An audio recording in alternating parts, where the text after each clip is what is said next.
Will humanitarian aid prove a desperately needed lifeline for Venezuelans, or perhaps the next battleground of the standoff that's got the whole planet picking sides? While the Trump administration cuts oil payments and claims all options are on the table to force Nicolas Maduro to stage fair elections, it's also announced an aid corridor through Washington allies Brazil and Colombia. Is Maduro right to reject that aid? What happens next? Already many Venezuelans have to cross into neighboring states for medicine and supplies, such as the dire situation at home. Some return, others prefer to stay away for good. We'll ask what's really in the interest of the population in this case, and in the interest of nations that have followed the United States' lead in recognizing Parliament Speaker Juan Guaido instead of Maduro, but who balk at the prospect of foreign military intervention. Are they now beholden to what Donald Trump decides? Today in the France 24 debate, Venezuela's spiral and its next battleground. With us, joining us is from New York City, Alejandro Velasco, who teaches modern Latin American history at New York University. Thank you for joining us. Thank you. Also with us here in the studio, Natalia Brandler, director of the Latin American Political Studies Group, JEPAL, and just back from Venezuela. Welcome to the show again. Thank you for inviting me. From Newcastle, Michael Derham, who teaches at Northumbria University, the author of Politics in Venezuela. Thanks for joining us. Good afternoon. The France 24 debate on Facebook and Twitter, hashtag F24debate. Let's start with the very latest. Pope Francis says the Vatican would be willing to mediate in Venezuela if both sides asked. Speaking to reporters on his flight back from a visit to Abu Dhabi, the Sovereign Pontiff said there should first be preliminary steps to try to bring the two sides closer together. The Pope confirming that Venezuelan President Nicolas Maduro had written a letter to him, but that he had not yet read it. Natalia Brandler, your reaction, the Pope as a mediator, would that be a good idea? Well, I think that all these countries that are asking for dialogue should understand that it is a little bit too late for that, in the sense that all dialogues up to now have failed. Starting with Cesar Gaviria in 2002, we had, when he was secretary of the OAS, it was the representative of UNASUR. Even the Vatican already had a mediation in Venezuela. All of those have failed because this is a problem right now of a very different situation in a country that is... Do you believe the Pope when he says that he's received the letter but hasn't read it yet? Oh, I don't know. Those are politics, inside politics. But I would say that the Vatican knows exactly what's happening, and he knows also what Maduro is asking. He's asking for a little bit of time, oxygen. He's right now in a very difficult position with all the international community. Alejandro Velasco, do you agree with Natalia Brandler? Well, I mean, I agree certainly that in the past the Maduro government has used dialogue and negotiations as a stalling tactic to stay in power, but precisely because the dynamic right now is so different, it strikes me that the alternative to some kind of negotiated solution is even more escalation, which would only bring significant, a greater harm to the people of Venezuela. Only bring more harm. At this point in time, we have this battle, as we said, that's playing out over aid. Canada pledging 40 million worth of aid. Germany, 5 million euros worth, while Washington promising $20 million over the weekend. The head of the U.S. Agency for International Development, USAID, tweeting photos of supplies stamped with American flags. But the president of Venezuela doesn't want it. Nicolas Maduro, who accuses the U.S. of trying to mount an invasion through border crossings like that in Cucuta on the Colombian border. I will not let them humiliate the people of Venezuela. They want to give us a message, pretend that we're beggars who need help, that we deserve to be colonized. This is the message. They call it the meta message, the one that subconsciously enters the psyche. If they want to help Venezuela, then end the blockades, seize the sanctions, and release the Venezuelan bank accounts. Venezuela will go its own way. We will go forwards as we always have done. We are a proud country. Michael Derham, is Venezuela in a position to refuse humanitarian aid? I think it has to, because with humanitarian aid comes the situation of humanitarian intervention, and that's what these countries really want. From the United States point of view and from Europe's point of view, this is not really about the situation in Venezuela today. There was a coup in 2002. They wanted to take charge of the country then when the country was doing okay. So really the concern for the Venezuelan people is just a pretense. They really don't care about the Venezuelan people. They want to take control of the country. And as I say, Maduro I think is right to refuse humanitarian aid because it's just a way of getting into Venezuela. Natalia Brandler? Well, first of all, the situation of Venezuela is not, it's not Maduro being attacked by other countries. And it's not a U.S. intervention as he says. First of all, we know that Venezuelans have been fighting against this regime for many, many years. They've been looking for this support for years. So these countries. When the U.S. talks about a humanitarian corridor, how do you envisage it? What would happen? Would it be an intervention like the kind that Nicolas Maduro fears? How would it work, getting the aid in? Well, why has Maduro allowed the country to go into this situation where everybody is, we need to But is he right to be fearful of a humanitarian aid corridor coming into his country? Well, yes, because everyone wants Maduro to step down and to allow for democratic transition and to allow for fair elections. That's what everybody wants. We want new elections with a fair situation, not like the one who elected Maduro in the first place. And I need to say also, it's very important that we should not forget that the Cubans have been inside Venezuela since even when this project of Chavez started, and they have been they have the notaries, they are everywhere. So there is a resistance of the Cubans to allow Maduro to step down. I'm sure he could Right now we have a envision humanitarian aid situation where obviously we have it's been statistically proven, people losing weight. You need to get the food aid in. 90%. How does it work? How does it work in your view? Well, in my view, it works that in the 3 points they have decided from Brazil and Cucuta, they would allow this humanitarian aid to go inside certain places, like it's basically food for babies, hospitals, people who are dying from cancer, they would get this treatment.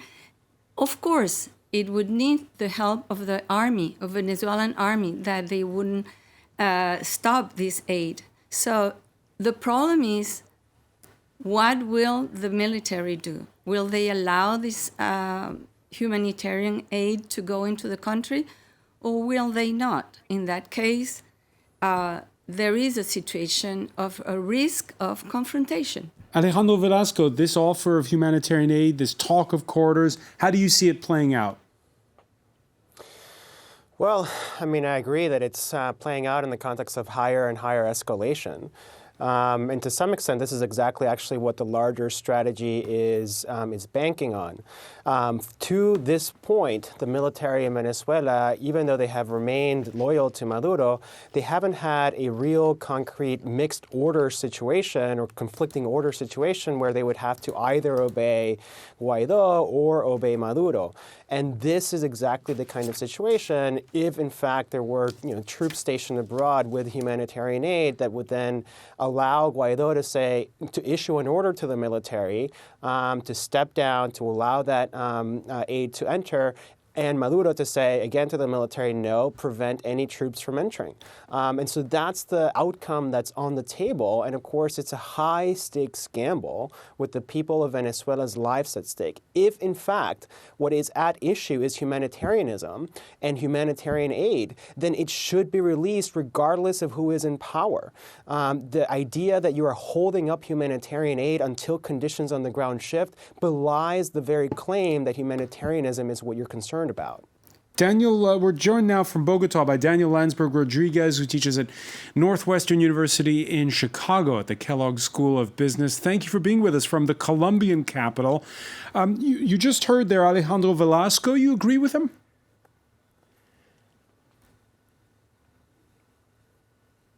Well, I'm just back. I joined late because my flight from Cucuta was delayed, where I've been spent about 48 hours in Cucuta, and the humanitarian situation there is abysmal. I spoke to a family last night who had just crossed the border, was planning on walking to Lima, Peru, over a period of 15 days, had come without jackets, didn't have shoes available, and Colombia is struggling greatly, as are Venezuelan NGOs, to try and prepare these people for that exodus. It's very, very difficult on the ground right now, both in Venezuela and at the border. You have hyperinflation, you have increased violence, and you have increased lawlessness. At this point, Maduro essentially has solid control over Caracas, some of the oil regions, but the government presence in much of the Venezuelan interior is essentially absent. So humanitarian aid, I think it's difficult to speak of humanitarian aid only in geopolitical terms, or to make the decision to send humanitarian aid a referendum on whether one likes or dislikes Donald Trump. The issue at stake here is that every day that goes on, more Venezuelans are becoming underfed. Many of them are dying due to the lack of medicines. Mr. Velasco is correct in bringing up that this does create a difficult situation strategically for Nicolás Maduro, who has said numerous times that there is no problem, that there is no economic crisis of his own making, and that anybody who tells you differently is either a CIA agent provocateur, part of some oligarch-aligned media elite.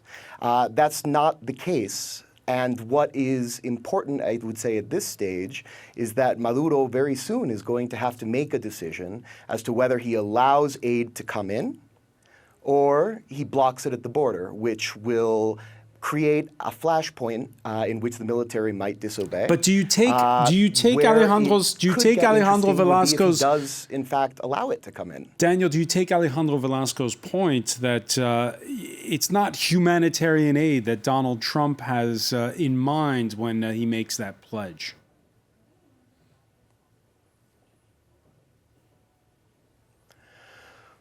I don't know what Donald Trump has in mind when he makes that pledge, and obviously it is the timing of all this, given some of the domestic events that have taken place in the United States, is definitely something that is worth keeping in mind. That said, having seen the types of families who are crossing, the condition that they're in, I am less worried about intent and more worried about the fact that we're going to have millions and millions of dollars of food and medicine that could theoretically go to the most vulnerable population in the Americas today.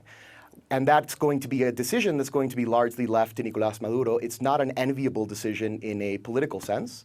If I were Maduro, honestly, I would say this food is coming in from the Colombian people, not the Colombian government, which is an enemy of our revolution and is aligned with the United States. I would try and spin it internally, but I would let the food in, because with every passing day, more people are fleeing and more people are dying.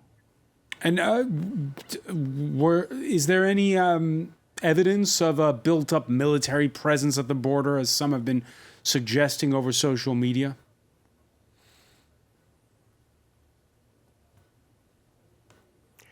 Well, so social media has gone, there's been considerable amount of fake stories I was on the ground just now. There's no helicopters flying around. There's no tanks that are visible from the street. Many of those are old pictures taken in the past, which are now being recycled.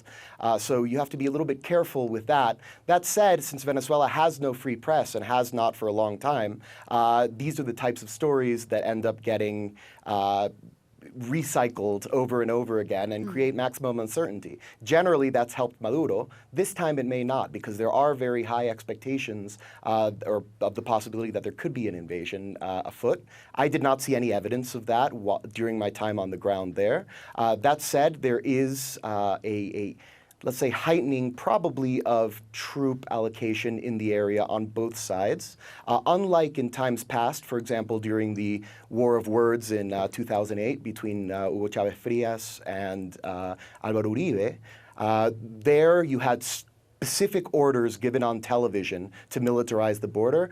This time that is notably absent, and I think for the reason that Alejandro brought up, that Maduro does not want to be seen publicly giving an order that then might be disobeyed, because that's something that could very easily trigger his downfall. Meanwhile, in Colombia, where I saw very little appetite for outright invasion, there is a sense that this is a problem that has to be dealt with, and the humanitarian situation, because they are very under-resourced for the numbers of people who are crossing right now from Venezuela. It's something that has destroyed the local economy. The exchange houses, which used to be a major factor there economically, are now all broke because Venezuela's currency is hyperinflated.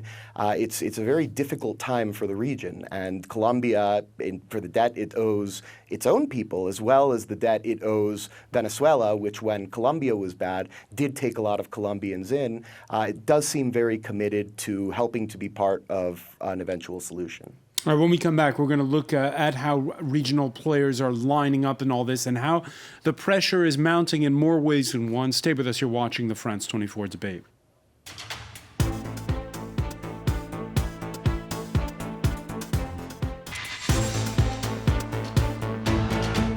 Welcome back, or welcome if you're just joining us. It's the France 24 debate, and we're looking at the spiraling standoff between Venezuela's rival leaders, sub-foreign states lining up behind Speaker of Parliament Juan Guaido, while others standing by President Nicolas Maduro. With us from Bogota, Daniel Lansberg-Rodriguez, who teaches at Northwestern University and who's just back from the border between Venezuela and Colombia. From New York City, Alejandro Velasco, who teaches modern Latin American history at New York University, NYU. Welcome back as well to Natalia Brandler, director of the Paris-based Latin American Political Studies Group, GEPAL, under its French acronym. And Michael Derham, who teaches at Northumbria University, is with us from Newcastle, the author of Politics in Venezuela. We heard from Nicolas Maduro in part one. Let's hear from Juan Guaido, the Speaker of Parliament, or self-declared acting president, imploring the military to let that aid through, saying soldiers would, quote, be on the right side of humanity. And he also warned, while speaking to reporters on Monday, against letting the Maduro government itself handle deliveries of financial assistance through the country's development bank. They are trying to move money from Bandes, money that's in one of the accounts, to Uruguay. So we are calling on Uruguay not to get involved with this robbery. We are talking about $1 to $1.2 billion that they are trying to steal. Natalia Brandler, Portugal's Novo Bank has halted a transfer of funds by the government of Nicolas Maduro to banks in Uruguay. That's according to one of the legislators in Portugal. This answering, it seems, this appeal. This appeal, though, we don't have corroboration of it, that there's actually money being funneled to Uruguay, do we? Well, there's no firm proof of it. There's no firm proof, but this kind of movement have been happening, sending, for instance, gold to Turkey, sending gold to different countries, sending transfers. I mean, this is a government that has worked basically on the base of corruption.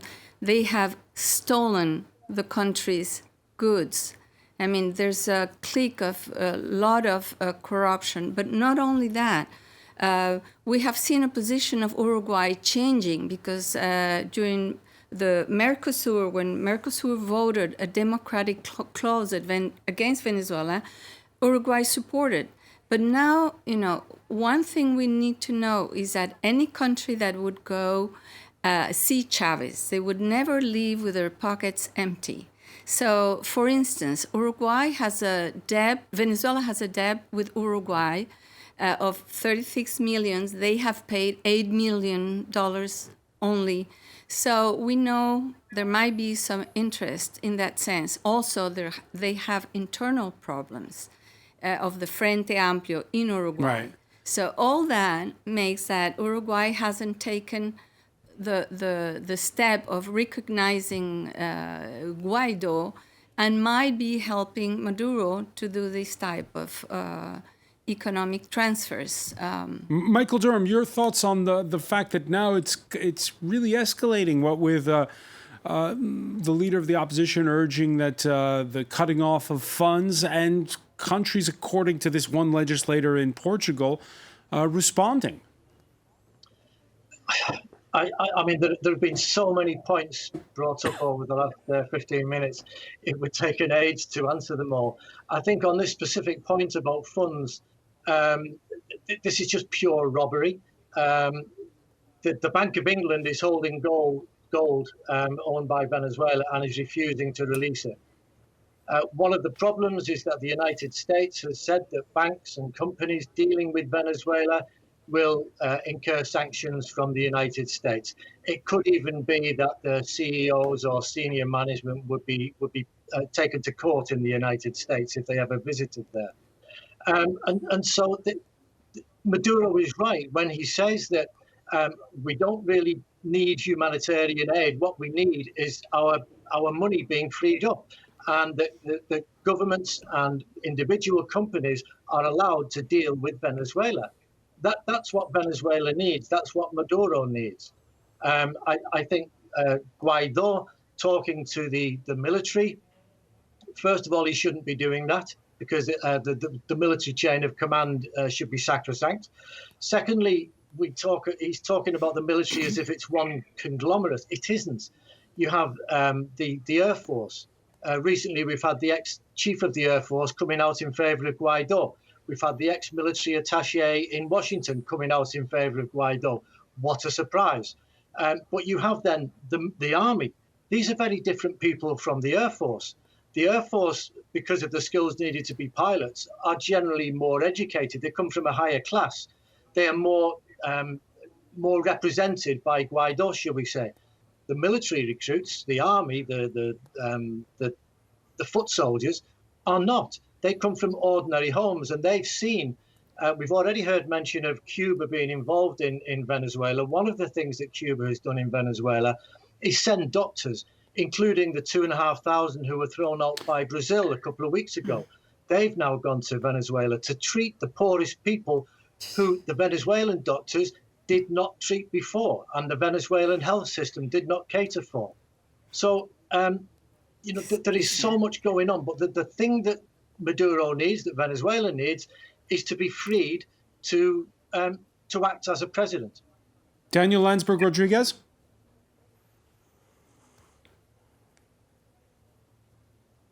So it's difficult to know where to start, but I'll start with the point about the various branches of the military.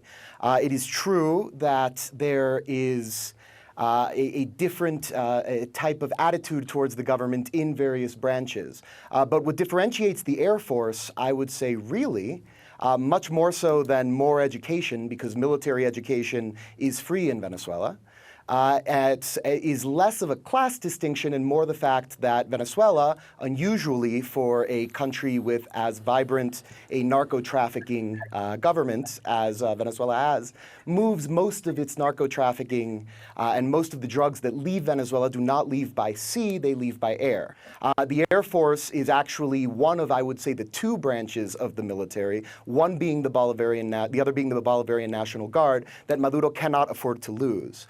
What helps him in that sense is the fact that these are also the branches of the military that have been most complicit, both with human rights violations and with the disappearance of the rents from the largest oil windfall in human history, which have now disappeared completely from Venezuela, leaving nary a penny in the till to pay international bonds, to pay for food imports, and has caused and precipitated the humanitarian disaster that Venezuela is living now.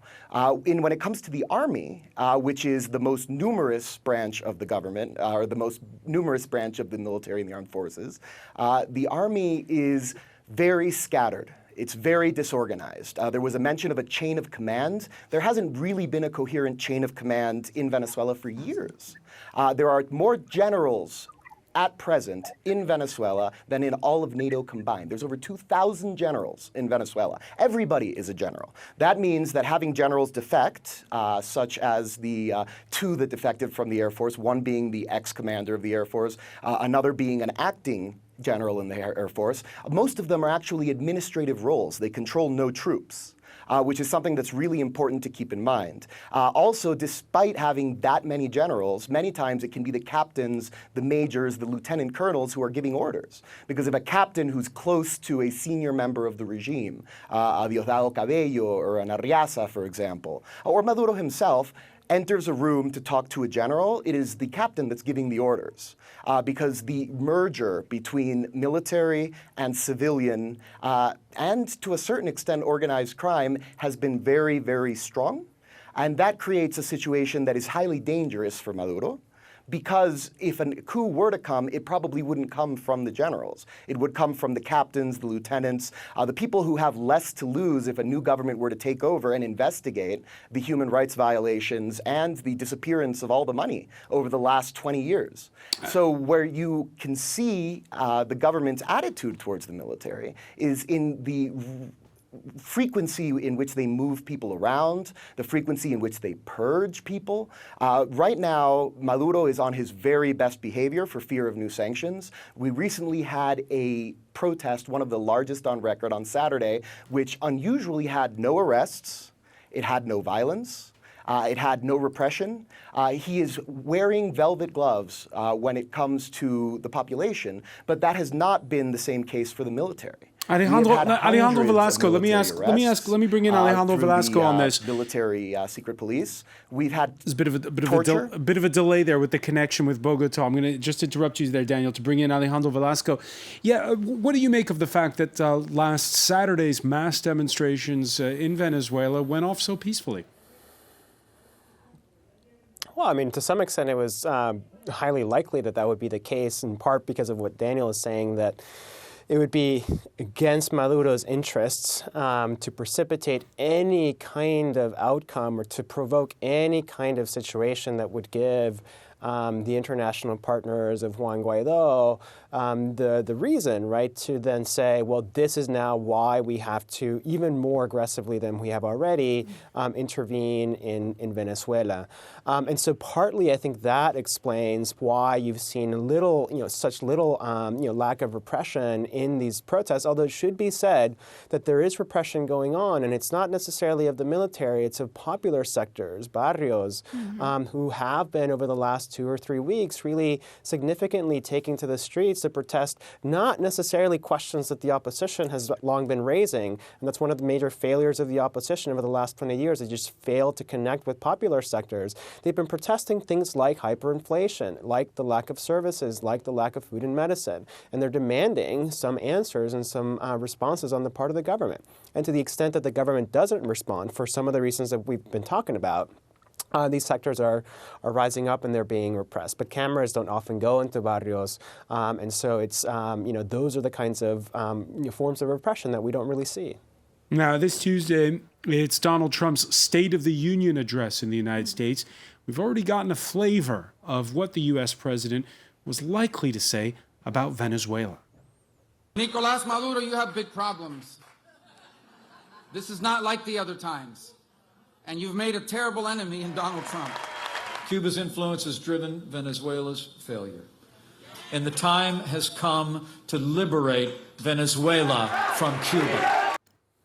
Alejandro Velasco, you wrote an op-ed piece in the New York Times where you said a winner-takes-all strategy undermines prospects for a peaceful transition in Venezuela. So how should the international community, how should the United States be approaching this?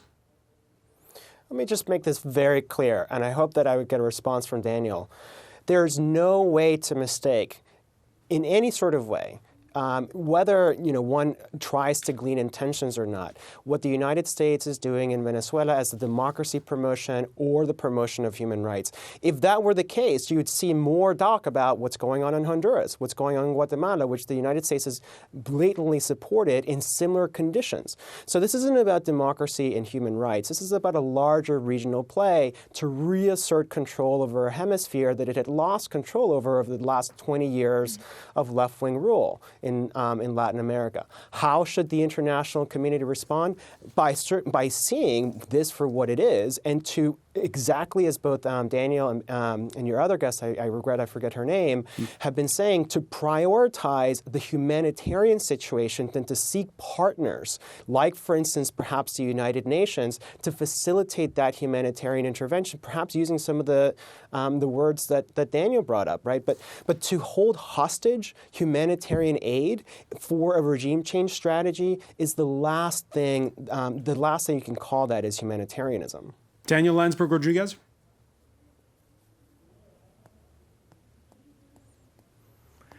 So I agree with a lot of what was said. Chavismo is not going to go away. Regardless of whether Maduro survives this latest crisis or not, there has to be reconciliation. There's going to have to be substantial amnesties for what has happened over the last 10 years. I'm a little bit confused as to the idea that the United States is holding this humanitarian aid hostage. My understanding is that at some point in the near future, trucks are going to go to the border with food and attempt to distribute that food. Regardless of whether Nicolás Maduro is in charge or not. The risk for Nicolás Maduro is that if those trucks make it in, that is an order that was given by Juan Guaidó, who was proclaimed by the National Assembly to be the acting president, and against an order that Nicolás Maduro has been giving for years, that Venezuela does not need international assistance because it is not un país de mendigos. It's not a beggar country. And to a certain extent, that is not just hubris. It has to do with the fact that the regime right now, especially in times of extreme scarcity, as Venezuela is looking at right now because of the sanctions, that's actually a boom time for the regime network of distribution, which tends to be very corrupt and which tends to be very much a private sector gig. It's not the government that's making the take. It's a way of enriching the people that Maduro needs. Because Maduro right now is at around under, I believe, 20% approval rates. But he has the military, most of it, and he has a lot of the people who've done well under the current system. And he has to keep those two groups happy, regardless of whether the majority of Venezuelans like him. If you have the military and you have the rich who are still in the country, you can hang on for a very long time.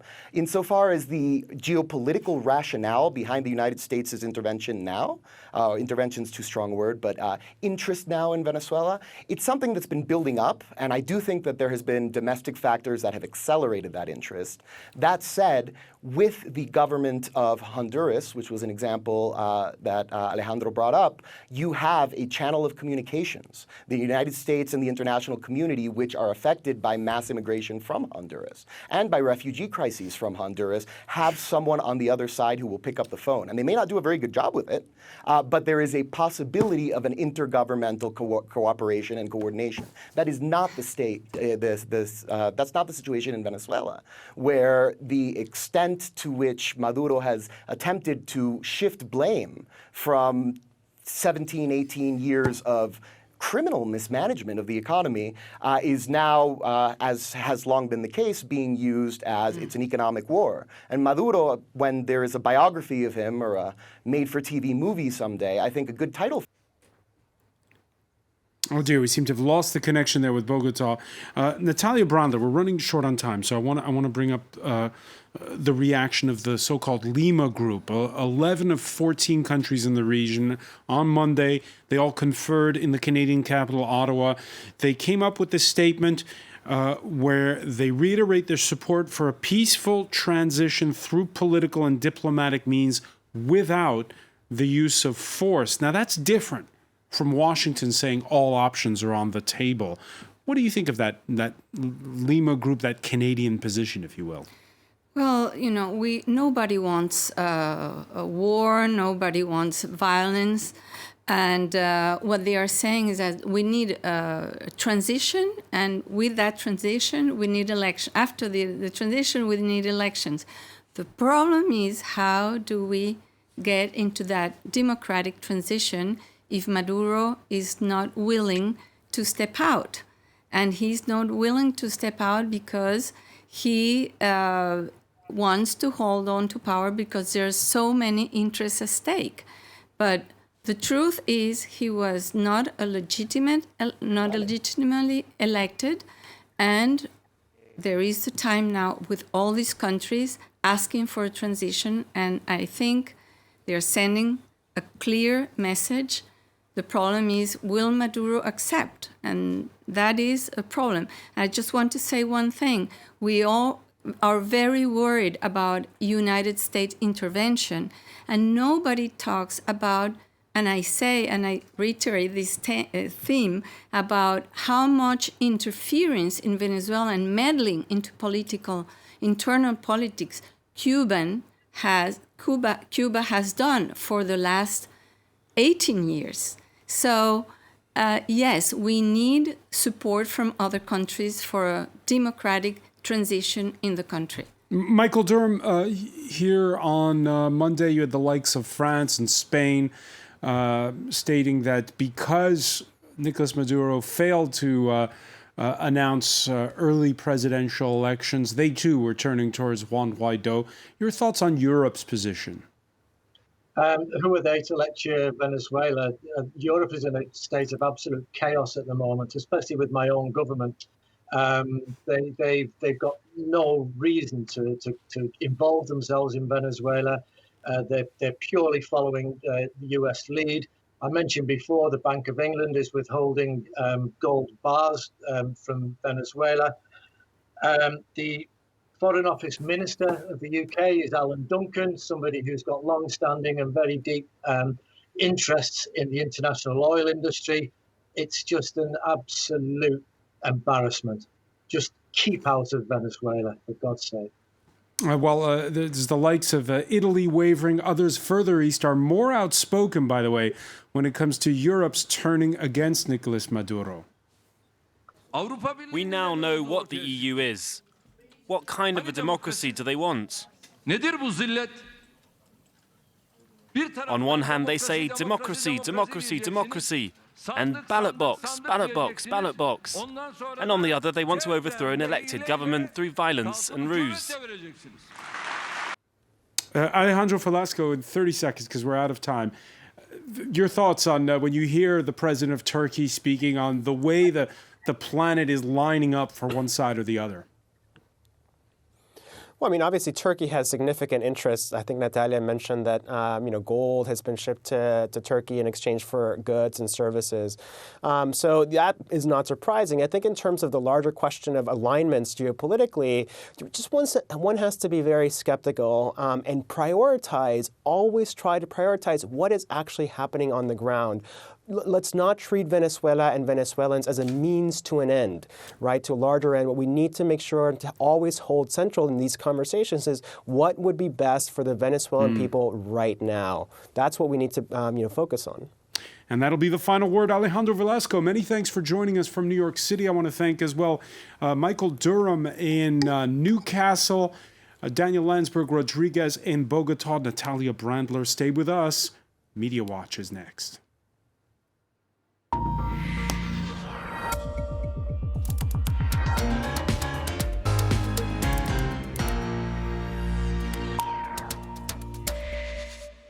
enter James Creedon. How are you? Very well, François. So I'll start with that issue of the EU finding it difficult to speak with one voice, not for the first time, but on this issue regarding recognising the Juan Guaido. And you can see here in politico.eu, Venezuela's chaos exposes EU disarray on foreign policy. And we saw that Italy blocked a joint statement by the EU. We also saw that Belgium, Finland and Sweden stopped short of recognising Juan Guaido. So, as is often the case, difficulty for the EU to speak with one voice. But in this particular case, I suppose it's a little bit embarrassing because you did see Federica Mogherini, the High Representative for Foreign Affairs, really tongue-tied, not knowing what exactly to say. And she, as Politico described it, she had to issue a tortuously complex statement, which started off something like this: there's a common EU position on Venezuela, and we've expressed it very clearly and together, all the 28. That's certainly doing a little bit of dancing around with the semantics.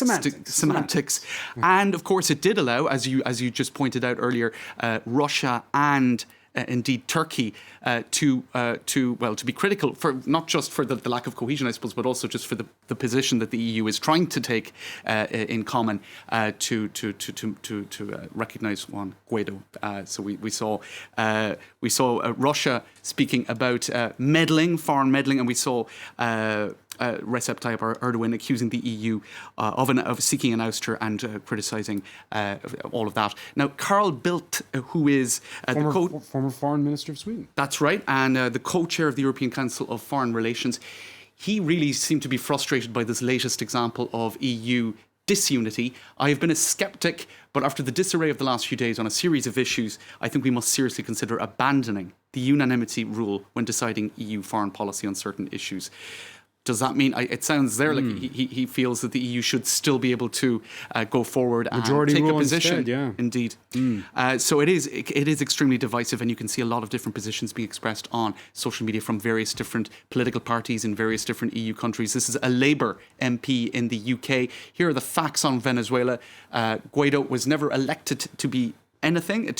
Venezuela's economy is struggling because of low oil prices and sanctions.